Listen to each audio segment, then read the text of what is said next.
أما بعد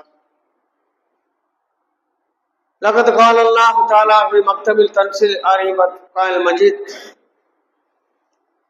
أعوذ بالله من الشيطان الرجيم بسم الله الرحمن الرحيم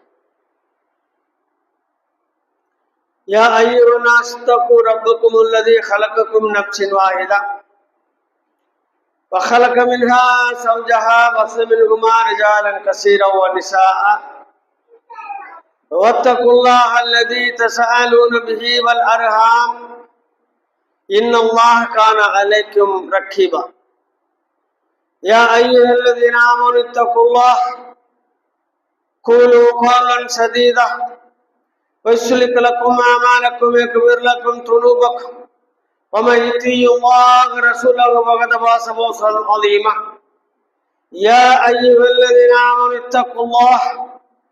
اتقوا الله حق تقاته ولا تموتن إلا وأنتم مسلمون اللهم صل على محمد وعلى آل محمد كما صليت على إبراهيم وعلى آل إبراهيم إنك حميد مجيد اللهم بارك على محمد وعلى آل محمد كما باركت على إبراهيم وعلى آل إبراهيم إنك حميد مجيد அளப்பெரும் கருணையாளன் அல்லாஹ்வினை போற்றியவனாக புகழ்ந்தவனாக இந்த ஜும்மாவின் உரையை ஆரம்பம் செய்கின்றேன்.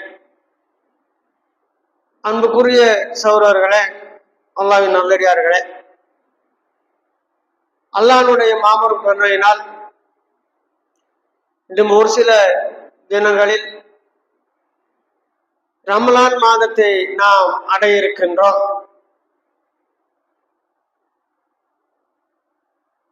புனிதமிகு இந்த ரமலான் மாதம் அல்லாஹ்வினால் அருள் செய்யப்பட்ட ஒரு மாதமாக இருக்கிறது. கடந்த ரமலானில் நம்மோடு இருந்தவர்கள் பலர் அல்லாஹ்வின் அழைப்பை ஏற்றுக்கொண்டார்கள், நம்மோடு இல்லை. இந்த ரமலானை அடைவதற்கு அல்லாஹ் நமக்கும் பாக்கியத்தை தந்துள்ள வேண்டும். இன்னும் நாம் அடைந்து விடவில்லை. அந்த ரமலானை அடையும் பொழுது நம்முடைய இபாதத்துக்களை சரியாக தெளிவாக அல்லாஹ் ஏற்றுக்கொள்ளக்கூடிய விதத்திலே நாம் செய்ய வேண்டும் என்று சொன்னால், அல்லாஹ்வின் மார்க்கத்தை நாம் சரியாக தெரிந்து கொள்ள வேண்டும். அல்லாஹ்வுடைய தூதர அல்லாஹ் ரப்புல் ஆலமீன் இந்த உம்மத்துக்கு எவ்வாறு அறிமுகம் செய்கிறான் சொன்னால், கமா அர்சல்னா ஃபீக்கும் ரசூலம் மின்கும் யத்லு அலைக்கும் ஆயாத்தினா வ யுஸக்கீக்கும் வ யுஅல்லிமுக்குமுல் கிதாப வல் ஹிக்மா வ யுஅல்லிமுக்கும் மா லம் தகூனு தஅலமூன். உங்களிலிருந்தே ஒரு தூதரை நான் உங்களுக்கு இறக்கியிருக்கின்றேன். அவர் வேதத்துடன் ஞானத்தையும் கொடுக்கப்பட்டவராக இருக்கின்றார். அவர் என்னுடைய வசனங்களை ஓதி காட்டி உங்களை பரிசுத்தம் செய்வார். பாவம் என்னும் இருளில் இருந்து உங்களை அல்லாஹ்வின் ஒளியின்பால் அழைத்து வருவதற்கான வழியை காட்டுவார். மேலும் உங்களுக்கு தெரியாததை எல்லாம் அவர் உங்களுக்கு கற்றுத்தருவார் என்று அல்லாஹ்வின் தூதரை அல்லாஹ் ரப்பல் ஆலமீன் அழகான முறையிலே அறிமுகம் செய்கின்றான். மேலும் பிரிதொரு இடத்திலே கூறுகின்றான், ஹுவல்லதி அர்ஸல ரசூலஹு பில் ஹுதா வ தீனில் ஹக் லியுல்ஹிரஹு அலா தீனி குல்லிஹி வலவ் கரிஹல் முஷ்ரிகூன். இந்த வேதத்தை இறக்கியவன் அவன்தான். இந்த நபியை நேர்வழியை கொண்டு சத்தியத்துடன் உங்களுக்கு அனுப்பியிருக்கின்றான்.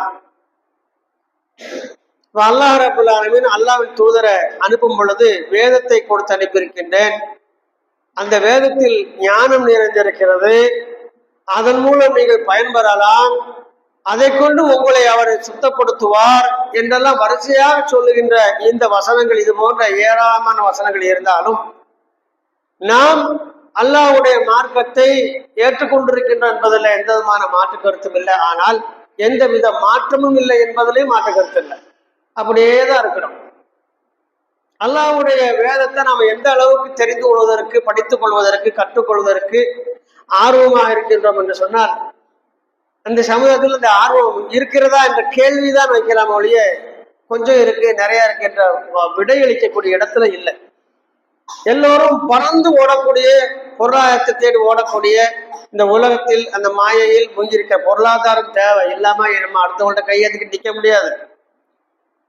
அல்லாஹ் கொடுத்த இந்த வாழ்க்கையை அதற்கு மாத்திரம் செலவழிப்பதுதான் தவறு. ஒரு முஸ்லிமாக வாழ்ந்து கொண்டு பொருளாதாரத்தை தேட வேண்டும்.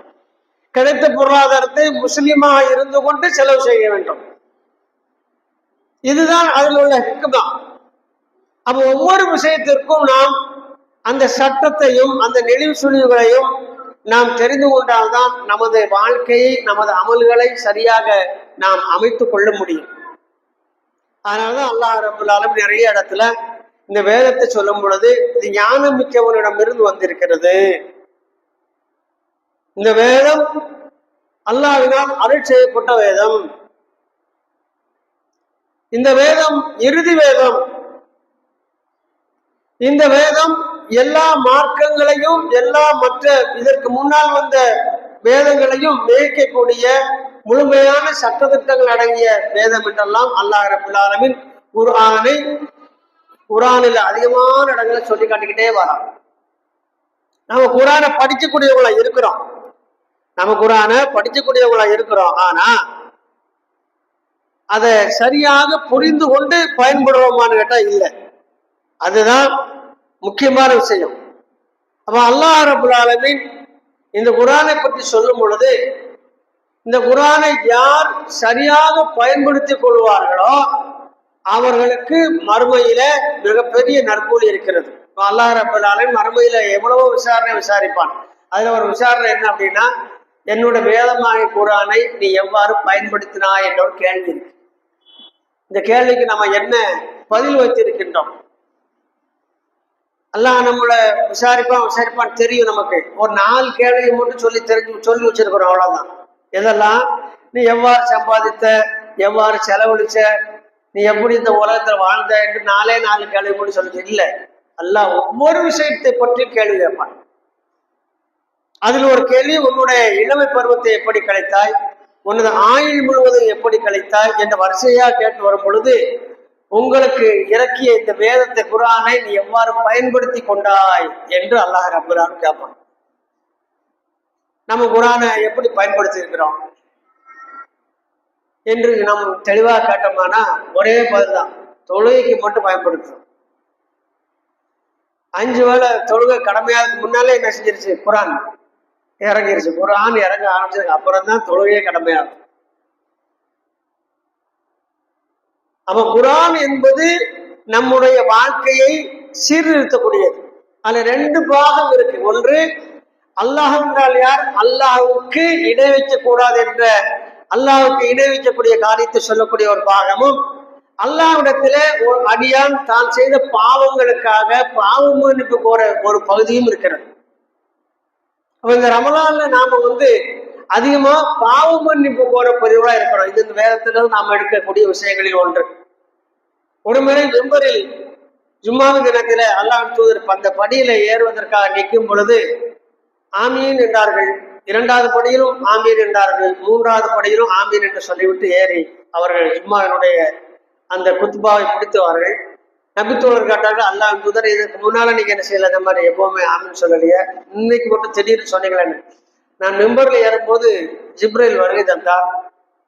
அவர் சொன்னார், பெற்றோர்களை பேணாதவர்களுக்கு, பெற்றோர்களை உபகாரம் செய்யாதவர்களுக்கு நாசம் உண்டாகட்டும் என்றார். நான் அதை ஏற்றுக்கொண்டவனாக ஆமீன் என்றேன். 2வது படியில் நான் ஏறும் பொழுது, யார் ரமலானை அடைந்தும் அதை பயன்படுத்தி கொள்ளவில்லையோ தங்களுடைய பாவ மன்னிப்பிற்காக அவன் மீதும் நாசம் உண்டாகட்டும் என்றார். அதையும் நான் ஆமீன் என்றேன். 3வதாக என் மீது ஸலவாத்து கூறாதவர்கள் மீது நாசம் உண்டாகட்டும் என்று ஜிப்ரீல் கூறினார். நான் அதற்கு ஆமீன் என்ற செய்தி பதிவு செய்கிறார். இல்லாம 2வது படியில் உள்ள விஷயம் நாம எடுத்து பார்க்கக்கூடியது. ஏன்னா ரமலானில் பாவ மன்னிப்பு போறது இது ரொம்ப முக்கியமான விஷயம். ஏன் மற்ற நேரம் பாவ மன்னிப்பு கோரக்கூடாது, எப்பவுமே பாவ மன்னிப்பு கோரணும். ரமலானில் நாம பாவ மன்னிப்பு கோரும் பொழுது அல்லாஹ்வும் நமக்காக சில சலுகைகளை அளிக்கின்றான். ரமலானினுடைய மாதத்திலே நம்மளுடைய மனமும் இழகிய நிலையில இருக்கும், ஒரு பக்குவப்பட்ட நிலையில இருக்கும், விரக்தி இருக்காது. அல்லாஹ்வுடைய திக்ர்ல அதிகமா இருக்கும். ரமலான்ல இபாதத்துக்காக அதிகமாக தொழாதவங்க கூட நோன்பு நினைச்சாங்க. ரமலான் உள்ள ஃபஜருக்கு நேரத்தோடு வருவாங்க, வந்து உட்கார்ந்து தொழக்கூடிய ஒரு நிலை. அந்த மனம், அந்த மாதம் மனநிலையை மாற்றக்கூடியது. அல்லாஹ் சொன்னாங்க, ரமலான் மாதம் உங்களுடைய மனதை இழகிய நிலையில மாற்றும். அதனால ஏனென்றால் அந்த மாதம் அல்லாஹ்வினால் பரக்கத்து செய்யப்பட்ட மாதம். எனவே அந்த மாதத்தை நீங்கள் சரியாக பயன்படுத்திக் கொள்ளுங்கள். இந்த குறிப்பா அல்லாஹ் என்ன செய்யறான், அந்த மாதத்தில் ஒற்றைப்படையில் உள்ள ஓர் இரவை பற்றி சொல்லும் போது என்ன சொல்லலாம், லைலத்துல் கத்ர் என்ற வருது, ஹைருல் மின் அல்ஃபி ஷஹர். அந்த லைலத்துல் கத்ர் என்பது 1000 மாதங்களை விட சிறந்தது என்று அல்லாஹ் ரப்பல் ஆலமீன் சொல்கிறான். அப்ப அந்த மாதமே சிறந்த மாதம். அந்த மாதத்துல கடைசி 10 ஒற்றைப்படையில் வரக்கூடிய ஒவ்வொரு இரவுல அந்த லைலத்துல் கத்ர் இறங்குது. அதுல எண்ணற்ற வானவர்கள் வானில் இருந்து அல்லாஹ்விடமிருந்து பரக்கத்தை பெற்றவர்களாக இந்த பூமிக்கு வருகிறார்கள். இந்த பூமி முழுக்க அல்லாஹ்வினால் பரக்கத்து செய்யப்பட்ட, அல்லாஹ்வினால் பாதுகாக்கப்பட்ட சிறந்த ஒரு இரவாக மாறுகிறது. அந்த இரவில் தொடங்கி அதிகாலை ஃபஜருடைய வக்து வரைக்கும் இருக்கும் என்று சொல்லக்கூடிய அந்த கத்ர், லைலத்துல் கத்ர் என்ற அந்த வசனமும் நமக்கு தெரியும். அதை அடைவதற்காக நம்ம சரியா முயற்சி பண்றோம் கேட்டா இல்லை. அப்ப அல்லாஹ்வுடைய தூதர் அந்த இரவு பத்தி சொல்லும்போது சொன்னாங்க, அது கடைசி 10 வரக்கூடிய ஒற்றைப்படை இரவுகள்ல ஒன்று. 5 இரவு இருக்கு. அது 30 இருந்தாலும் 29 இருந்தாலும் 5 இரவு வரும். 21, 23, 25, 27, 29. அப்ப அந்த ஒற்றைப்படை இரவை நீங்கள் தேடி அதில் அதிகமாக வணக்க வழிபாடுகள் செய்து அந்த இரவினுடைய நன்மையை பெற்றுக் கொள்ளுங்க. அப்ப அதையும் நம்ம சமுதாயம் எப்படி ஆக்கிருச்சு, பிக்சடா ஒரு கிழமைய 27ஆம் கிழமை நாங்க முடிவு பண்ணிட்டோம். எப்படி பெருநாள ஹாஜி தலைமை ஹாஜியார் பிறையே பார்க்காம முடிவு பண்ணுவாரோ அது மாதிரி 27ஆம் கிழமை என்ன செஞ்சுட்டாங்க, அதுதான் லைலத்துல் கத்ர் என்ற இரவு என்று ஏற்கனவே அறிவிச்சு முடிச்சாச்சு. அதெல்லாம் அடிக்கடிலாம் மாற்ற முடியாது. அல்லாஹ் ஒருத்தர் சொல்லுவாங்க தேட சொல்லி, நாங்க என்ன அதுக்கா இருக்கோம், நாங்க அதெல்லாம் தேட மாட்டோம். நாங்க முடிவு பண்ணதுதான் என்னது. அப்ப அல்லாஹ் தரக்கூடிய நேரத்துல நமக்கு கிடைக்குமா, இல்ல நாமெல்லாம் ஒரு வெற்றி இரவில் நின்று கொண்டு கேட்கும் போது கிடைக்குமா என்பதை நாம் தான் சிந்தித்து பார்க்கிறோம். இன்னைக்கும் அந்த பழக்கம் மக்கள் மத்தியில இருக்கு. அப்ப அழகான ஒரு இரவு, அருமையான ஒரு இரவு, அல்லாஹ்வினால் அருள் செய்யப்பட்ட ஒரு இரவு கிடைத்தும் அதையும் தவறவிடக்கூடிய மக்களாக இருக்கின்றோம்.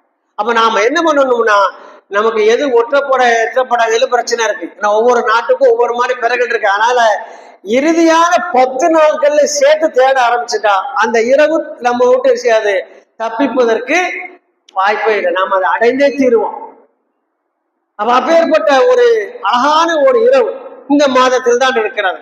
அப்ப இந்த மாதத்துல அல்லாஹ்விடம் அதிகமாக கேட்கக்கூடிய எதை கேட்க வேண்டும் என்று சொன்னால் பாவ மன்னிப்பு தான் கேட்க வேண்டும். அதுல முக்கியமா அழகான ஒரு சின்ன துவா, அல்லாஹும்ம இன்னக அஃபூஃபன் துஹிப்புல் அஃபூஃப தஅபு அன்னி. இறைவா, அல்லாஹ்வே என் ரப்பே, நீ பாவத்தை மன்னிக்கக்கூடியவனா இருக்கின்றாய், நாங்கள் பாவ மன்னிப்பு கோருவதை விரும்பக்கூடியவனா இருக்கின்றாய், எனவே எங்கள் பாவத்தை மன்னித்தருடைய ரப்பே என்று அல்லாஹ்விடம் கெஞ்சக்கூடிய ஒரு அழகான ஒரு பிரார்த்தனையை அல்லாஹ்வின் தூதர் கற்றுத் தந்திருக்கிறார்கள். எனவே அந்த துவாவை நம்ம அதிகமாக உட்கார்ந்து மனப்பாடம் பண்ண வேண்டாம். சிம்பிள், ஒற்றை வரியில முடியக்கூடிய சிறிய துவா, பொருளால் நிறைந்தது, அல்லாஹ்விடம் நம்மை நெருக்கி வைக்கக்கூடியதா இருக்கு. ஆகையால இந்த மாதத்தை நாம் சரியான முறையில பயன்படுத்திக் கொள்வதற்காக முழு முயற்சி செய்ய வேண்டும். பாவ மன்னிப்பு கோருவது என்றால் எப்படி பாவ மன்னிப்பு கோருவது? மொத்தத்தில் அல்லாஹ்வே என் பாவத்தை மன்னிச்சிருக்காங்கம்மா, செய்த பாவத்தை சொல்லி இந்த பாவத்தை அல்லாஹ்விடத்துல சொல்லி மன்னிப்பு கேட்கணுமா? இதே இந்த சமயத்துக்கு சரியாக தெரியாத ஒரு விஷயமா இருக்கிறது. இப்போ அல்லாஹ்வுடைய தூதர் ஒரு செய்தி ஒன்று சொல்றாங்க, நிறைய சரியான செய்தி. ஒருவர் தவறில் இருந்து பாவத்தில் இருந்து மீண்டவராக சத்திய பாதையில் தன்னை இணைத்துக் கொள்கின்றார். அல்லாஹ்வுடைய மார்க்கத்தை முழுமையாக அவர் ஏற்றுக்கொள்கிறார். ஆனால் அவர் கடந்த காலங்கள் செய்த பாவம் குறித்து அல்லாஹ்விடத்தில் மன்னிப்பு கேட்காதவரை அந்த பாவம் அவருடைய கணக்கிலேயே இருக்கும், தங்கி இருக்கும். ரொம்ப முக்கியமான விஷயம். எல்லாத்தையும் எல்லாம் மன்னிச்சிருவோம் அப்படின்னு நாம நினைச்சக்கூடாது, முடிவெடுக்க கூடாது. அல்லாஹ்விடத்துல நாம் செய்த பாவங்களை சொல்லி அல்லாஹ்விடத்துல பிரார்த்திக்க வேண்டும். இந்த நாள் நமக்கு தெரியும், நமக்கு என்னென்ன பாவம் பண்ணிருக்கணும் அவரவர்களுக்கு தான் தெரியும். அது ஐயாமுல் ஜாகிலியத்துல நம்ம இருந்தோம், மார்க்கம் தெரியாம இருக்கும்போது செய்த பாவமா இருக்கலாம், அல்ல மார்க்கம் தெரிந்த பிறக்கூடிய இணை வைப்பத்தவரை எவ்வளவோ பாவங்கள் நம்ம பண்ணிக்கிட்டு தான் இருக்கிறோம், அதுல இருக்கிறோம். இந்த தௌஹீத் தெரிஞ்ச பிறகு நேரடியா மறைமுகமாகவும் ஷிர்க்குக்குள்ள போகாம நம்ம கொஞ்சம் உறுதியா இருக்கிறோம். அல்ஹம்துலில்லாஹ், பெரிய விஷயம். ஆனாலும் பாவத்திலிருந்து முழுமையா வெளியில் வந்துடுறோமா? இல்ல. ஏன் மனிதன் அடிப்படையில ஒவ்வொரு நாளும் ஏதாவது ஒரு பாவத்தை செய்யக்கூடியவர்களாக தான் இருக்கு. ஆகையால அல்லாஹ்விடத்துல நாம் கடந்த கால தவறுகளையும் சொல்லி அல்லாஹ்விடத்துல மன்னிப்பு கோர வேண்டும். நிகழ்கால தவறுகளை சொல்லியும் உடனடியாக அல்லாஹ்விடத்துல மன்னிப்பு கோர வேண்டும். அல்லாஹ்விடத்துல பாவ மன்னிப்பு கோரும் பொழுது அல்லாஹ் மிகுந்த மகிழ்ச்சி அடைவது எப்பொழுது ஒரு அடியான் விஷயத்துல சொன்னா, அல்லாஹ்விடத்துல ஒரு அடியான் பாவ மன்னிப்பு கோரும் பொழுதுதான் அல்லாஹ் மிகுந்த மகிழ்ச்சி அடைகிறான். அதுக்கு அல்லாஹ்வோட தூதர் ஒரு உதாரணம் சொன்னாங்க. ஒரு மனிதர் தன்னுடைய ஒட்டகத்துல அவருக்கான பானம் உணவு எல்லாற்றையும் ஏற்றி கொண்டு ஒரு பாலைவன பகுதியில செல்கின்றார். அங்கே நீண்ட தூரம் பயணத்திற்கு பிறகு ஒரு மரத்தை காணும் பொழுது அவர் நிழலிலே ஓய்வெடுக்கிறார். அவர் உறங்கி விடுகிறார். கண் விழித்து பார்க்கும் பொழுது அந்த ஒட்டகம் இல்லை. ஒட்டகம் மட்டும் இல்லாம போகல, அதுல இருந்த உணவு பானம் குடிதண்ணி எல்லாம் போச்சு. அவர் பயணம் பண்ண முடியாது, எந்த பக்கமும் பாதை தெரியாத ரொம்ப சங்கடம், அதுல நடக்க முடியாது என்ற சூழ்நிலை வரும்போது தேடி தேடி களைத்து மீண்டும் அவர் எங்க முடிவு பெறாரு, எங்கேயுமே போக முடியல என்று அல்லாஹ்விடத்துல பிரார்த்தித்தவராக அவர் அந்த மரத்தடியிலே மீண்டும் என்ன செய்யறாரு, வந்து படுத்துறாரு, மீண்டும் உறங்குறாரு.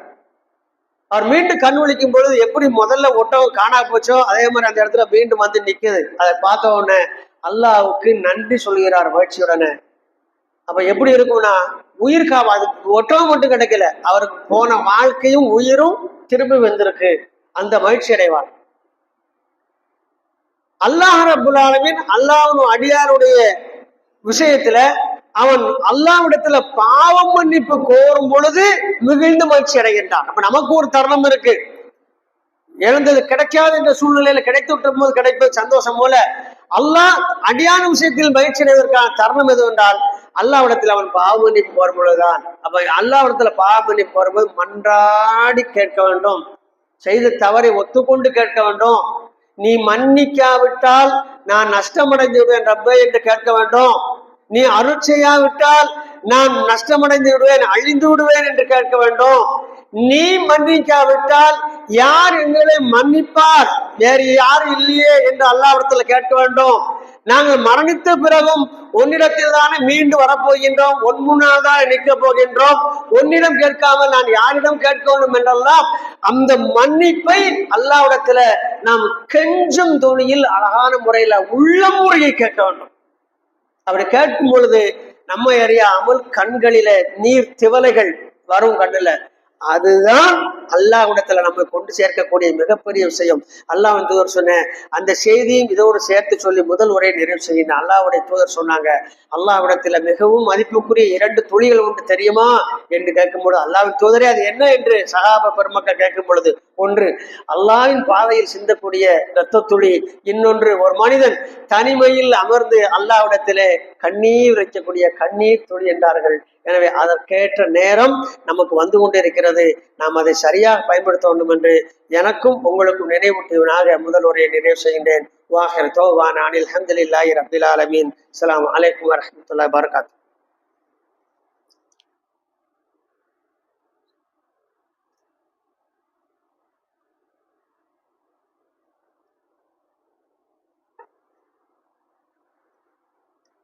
அன்புக்குரிய அல்லாஹ்வின் நல்லடியார்களே, அல்லாஹ்வுடைய மாபெரும் கருணையினால் நாம் எல்லாம் அல்லாஹ்வினால் ஒப்புக்கொள்ளப்பட்ட மார்க்கத்திலே இருக்கின்றோம். அல்லாஹ்வுடைய மார்க்கத்தில் நாம் இருப்பதே இந்த உலகத்தில் நாம் செய்த மாபெரும் பாக்கியம்.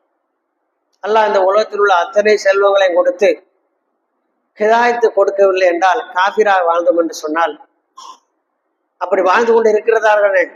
இப்ப அந்த அப்படி காபிர்கள் இருக்கத்தான் செய்யறாங்க, நம்மளோட செழிப்பா சிறப்பா இருக்கிறாங்க. அவர்கள் எல்லாம் மறுமை நாளில அல்லாஹ் வழங்கியதெல்லாம் மறந்து விட்டு நமக்கு என்னமெல்லாம் சோகமா வாழ்ந்தோம், அதை விட முஸ்லீமா வாழறதுக்கு வாய்ப்பு இல்லாம போச்சுன்னு வருத்தப்படுறாங்க.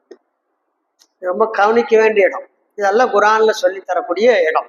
என்ன வருத்தப்படுவாங்க? நாமும் முஸ்லீமா இருந்திருக்க வேண்டுமே, தவற விட்டுட்டோமே. சுகபோக வாழ்க்கையில் வாழ்ந்தவர்கள், படைத்தவனை மறந்தவர்கள், அவனுக்கு இணை வைத்தவர்கள், தாங்களால் பொருள் காசு கொடுத்து வாங்கப்பட்ட பொருள்களை கடவுளாக்கியவர்கள், தங்கள் கைகளால் அமைத்துக் கொண்டவை பொருள்களாக ஆக்கி கொண்டவர்கள், விலங்குகளை வணங்கியவர்கள், இயற்கையை வணங்கியவர்கள், அல்லாஹ்வை தவிர அவனுடைய படைப்பினங்கள் அத்தனையும் வணங்கியவர்கள், அவர்கள் எல்லாம் சோபோகத்தில் இந்த உலகத்தில செழித்து பயம் வாழ்ந்து கொண்டிருந்தவர்கள். அவர்கள் அங்கே வரும் பொழுது நாம் அங்க நல்லாதானே இருந்தவர்கள் நினைக்காம ஒன்றை நினைத்து வருத்தப்படுவார்கள். நாமும் முஸ்லிமா இருந்திருக்க வேண்டுமே, இந்த நாள் வராது என்று நினைத்தோமே, வந்துவிட்டதே, என் கைச்சேதமே, நான் என்ன செய்வேன் என்று அங்கலாய்த்துக் கொள்ளக்கூடிய அந்த நேரத்தை அல்லாஹ் ரப்புல் ஆலமீன் சுட்டி காட்டுகின்றான். அந்த இடத்துல நாம இல்லை.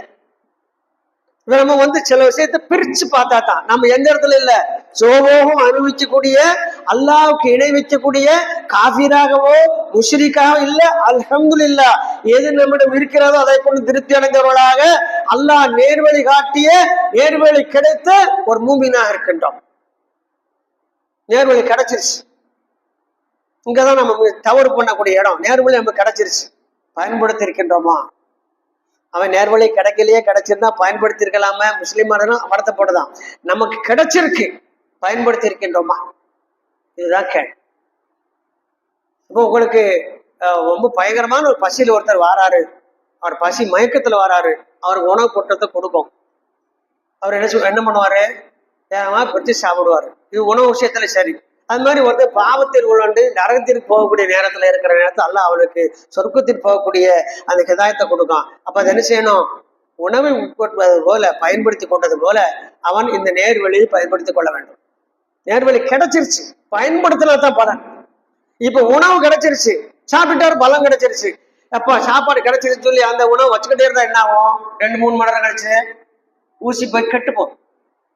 இப்படித்தான் நமக்கு கிடைத்த நல் வாய்ப்பு அழுகிய நிலையில், கெட்ட நிலையில் போய் கொண்டிருக்கிறது. அல்லாஹ் ஆனா உணவுக்கு சில மணி நேரத்துல கிடக்கூடிய வாய்ப்பு உண்டு. நேர்வழி என்பது அல்லாஹ் ரப்பல் கொடுத்து விட்டு மரணம் வரை நம்மளை விட்டு வைப்பான். இவன் நம்ம பக்கம் திரும்பட்டும் என்று பல விஷயங்களை நெருக்கடியை கொடுப்பான். அல்லாஹ்வை நினைப்பதற்கு இப்படியெல்லாம் செய்வான். ஆனால் 3ஆம் நிலை மனிதர்கள் ஒரு இருக்கிறார்கள். மனிதர்கள் இவர் தான் உயர்ந்தவர்கள். நான் சொல்லக்கூடிய விஷயத்துல 3ஆவது ஒரு அணி. அவர்கள் யாருன்னு சொன்னா அல்லாஹ் சொல்லுதான், இவர்கள் கல்வி அறிவு பெற்றவர்கள். இதுதான் கவனிக்க வேண்டிய இடம். யார் சொல்லுதா? அல்லாஹ் சொல்லுதான், இவர்கள் கல்வி அறிவு பெற்றவர்கள். அவர்கள் எப்பேற்பட்டவர்கள் தெரியுமா? அல்லதீன எதுக்கூறும் அல்லாஹ் கியாம ஹூது அலா துனூபிஹிம் யதஃபக்கரூன ஃபீ ஹல்கி ஸமாவாத்தி வல் அர்த் ரப்பனா மா ஹலக்த ஹாதா பாத்திலன் சுபஹானக ஃபக்கினா அஸாபன்னார். அவர்கள் அல்லாஹ்விடத்தில் நின்ற நிலையிலும் படுத்த நிலையிலையும் இரவிலும் பகலிலும் அல்லாஹ்வை பிரார்த்திப்பார்கள். இறைவா, உன்னை நான் வணங்குகின்றேன், உனக்கே வழிபடுகின்றேன். நீ இந்த வானையும் பூமியை படைத்திருக்கிறதெல்லாம் வீணுக்கு இல்லை அப்படின்னு என்ன அர்த்தம்? அதெல்லாம் படைச்சு நம்மள உள்ள வச்சிருக்கிறான். விளையாட்டுக்காக நீ செய்யல, வீணுக்காக செய்யல. நிச்சயமாக இதில் காரணம் இருக்கிறது. நீ மகா தூய்மையானவன், எங்களை நரக நெருப்பில் இருந்து காத்து விடு என்று அவர்கள் அல்லாஹ்விடத்துல இரவிலும் பகலிலும் நின்ற நிலையிலும் படுத்த நிலையிலும் அவர்கள் பிரார்த்தித்துக் கொண்டே இருப்பார்கள் என்று அல்லாஹ் ரப்பல் ஆலமீன் கூறிவிட்டு மேலும் பிரார்த்தனையை அவர்கள் எவ்வாறெல்லாம் பிரார்த்திப்பார்கள் என்பதை நீடித்து காட்டுகின்றான். ரப்பனா இன்னக மன் துத்கில நார ஃபகத் அக்ஷதுஹு வமா லில்லாலிமீன மின் அன்சார். இறைவா, நீ யாரை நரக நெருப்பில் பூத்தி விட்டாயோ அவர்களுக்கு உதவி செய்வர் யாரும் இல்லை, அந்த அநியாயக்காரர்களுக்கு உதவி செய்வர் யாரும் இல்லை. நான் முதல்ல சொன்னாரு, எல்லாம் கொடுத்துட்டு எதை கொடுக்கல? எது கிடைக்கல? ஹிதாயத் இல்ல, அவங்கள்ட்ட நேர்வழி இல்ல. எல்லாம் கொடுத்தாரு இப்போ. ஆனா மறுமையில அவங்க ஏதான் கொடுக்க போறான்? நரக நெருப்பத்தான் கொடுக்க போறான். ஏன்? அவர்கள் இந்த பூமியில் அல்லாஹ்வுக்கு நன்றி செலுத்தாதவர்கள், அல்லாஹ்வுக்கு இடைவித்தவர்கள் என்ற காரணத்துல அவர்கள் நரகவாசிகளாகவே மறுமை நாளில் அல்லாஹ்வை சந்திக்கக்கூடிய ஒரு துர்ப்பாக்கியம் நிறைந்த அந்த நாளை சந்திப்பார்கள். அப்பொழுதுதான் அவங்க நினைப்பாங்க, பூமியில இருக்க முஸ்லிமாக இருந்திருக்க வேண்டுமே என்று நினைப்பார்கள். ஆனால் அந்த நினைப்பு எந்த பலனும் அவர்களுக்கு தராது. அதே நேரத்தில் இந்த கல்வியறிவுடையவர்கள் அல்லாஹ்விடத்துல நீ யாரை நீ நிறைய நேரத்துல பூத்திட்டியோ அவங்களுக்கு உதவி செய்வர்கள் யாரும் இல்லை சொல்லிட்டு அடுத்து தங்களை பற்றி சொல்லுவார். ரப்பானா இன்னனா சமிக்னா முனாதியை நாதியில் ஈமானி அன் ஆமினு பி ரப்பிக்கும் ஃபஆமன்னா. இறைவா, உன்னுடைய அழைப்பாளர்கள் உன்னுடைய மார்க்கத்தை சொல்லி உன்னுடைய நேர்வழியை சொல்லி உன்னை சொல்லி எங்களை சத்தியத்தின்பால் அழைத்தார்கள். அதை நாங்கள் செவியுற்றோம். செவியுற்ற காரணத்தினால் நாங்கள் உன்னை ஏற்றுக்கொண்டோம். அவர்கள் எவ்வாறு அழைத்தார்கள் தெரியுமா? உன்னை ஈமான் கொள்ளும்படி அழைத்தார்கள். நாங்களும் அதனால் ஈமான் கொண்டோம் என்று சொல்லிவிட்டு அடுத்து சொல்லுவாங்க, ரப்பனா ஃபக்பிர் லனா துனூபனா கஃபிரன்னா சய்யாத்தினா யதவஃபன்னா மஅல் அப்ரார். அல்லாஹ்விடத்தில் கெஞ்சுறாங்க. அல்லாஹ்விடத்தில் சொல்றாங்க, இறைவா நாங்க ஏற்றுக்கொண்டோம், நேர்வழி கிடைத்திருச்சு, ஆனா நாங்க அதை பயன்படுத்தக்கூடியவர்களாக இருக்கணும். ஆகையால் நான் அழைத்தவுடன் அழைப்பை செவியேற்று ஈமான் கொண்ட காரணத்தை நீ முற்படுத்தி எங்களுடைய பாவங்களை எங்களை விட்டு அகற்றி எங்களை தூய்மைப்படுத்தி எங்களை நீ கைப்பற்றக்கூடிய நாளில் நல்லோர்களின் ஏட்டிலே பதிவு செய்யக்கூடிய நல்லோரோடு சேர்த்து எழுதிக் கொள்வாயாக ரப்பே என்று பிரார்த்திப்பார்கள்.